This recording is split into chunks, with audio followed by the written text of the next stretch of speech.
We go from fast to feast. Welcome to the Purim Perspective.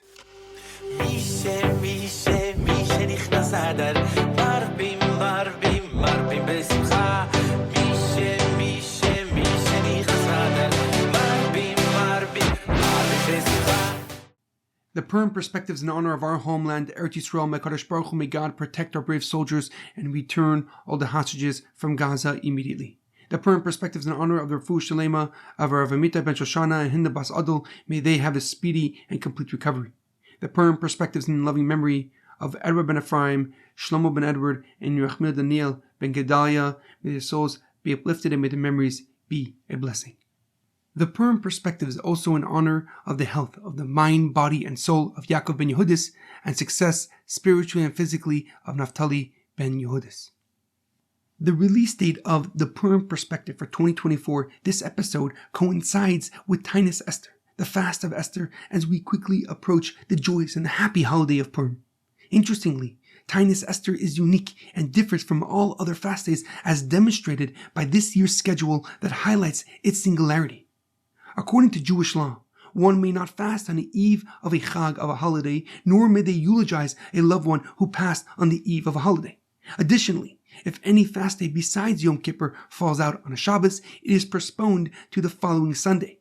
And this law applies to every fast day except for Taanis Esther, which is not delayed to the Sunday, but rather observed on the prior Thursday, just as it is this year.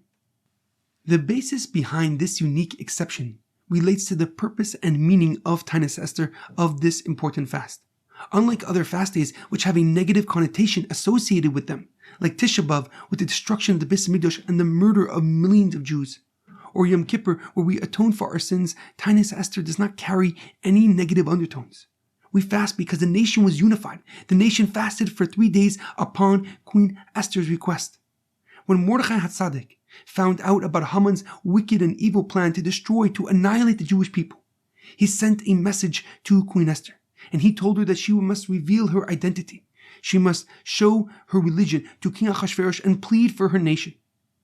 But initially, Esther was apprehensive. She knew she hadn't been invited to see the king in over 30 days and knew the penalty for approaching the king unrequested.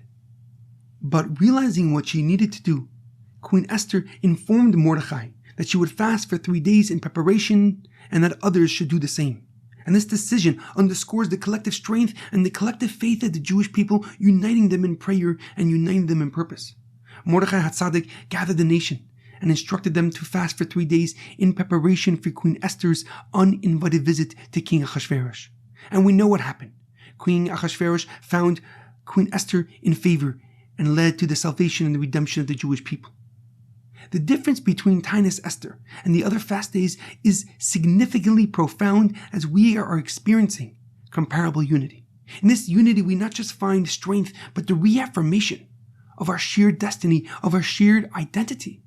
Jews worldwide are finding commonality and a collective identity through the lens of how our enemies view us. As demonstrated on October 7th, those who wish to destroy the Jewish people do not discriminate based on the nuances that divide us. To them, our distinctions are irrelevant. The Megillah relates how Haman described the Jewish nation to King Ahasuerus, that there is one nation, scattered and dispersed throughout the peoples of your kingdom, of your realm. Haman saw that the Jewish nation was divided. They were segregated and detached from each other, making them weak, making them vulnerable. However, this perception of division was Haman's mistake, underestimating the unbreakable spirit and deep bond that connects Jewish people across distances and across differences. Mordechai HaTzadik answered Haman HaRasha with open unity, with open solidarity. He assembled 24,000 children to beg God for mercy, to beg God to save the Jewish people, and as we know, those prayers of those children came through and we experienced a celebration that we still celebrate today in the Purim story. The Purim story teaches us a powerful lesson that is all too easy to forget amid our daily struggles. In unity not only lies our survival, but our ability to thrive in the face of adversity.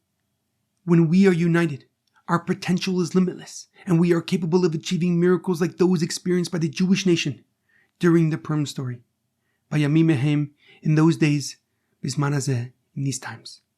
The Megillah details the salvation and redemption with the miracles that the Jewish people experienced. And